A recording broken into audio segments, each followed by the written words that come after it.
What's going on, everybody? Today's going to be a quick little tool review video of the Air Wedge.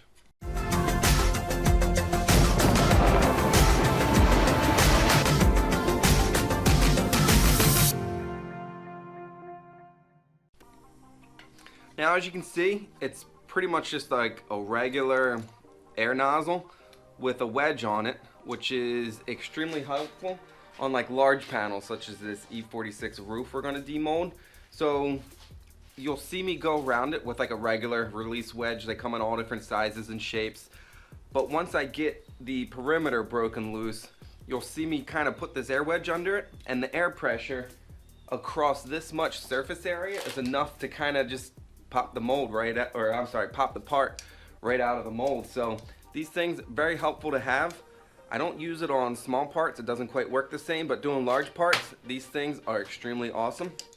So before we get started, I'll put a link to this. A few different sizes of them are available, but I'll put a link to these in the video description below.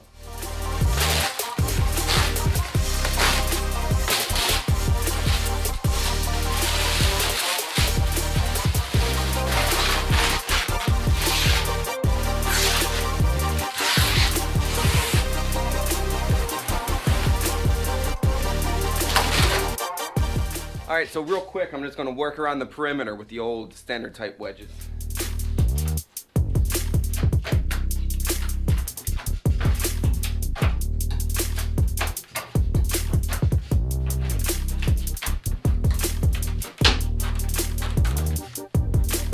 You might hear it making some like cracks and creaks and stuff. It's just kind of separating from around the edge.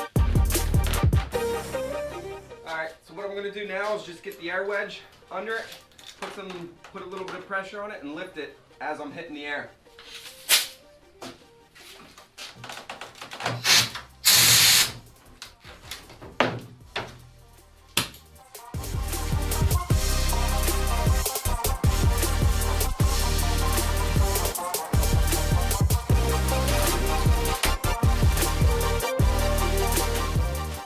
Alright guys, so there you have it, air wedge. Very helpful in certain situations. So again, link to these in the video description below. As always, thanks for hanging out, and I'll see you in the next one.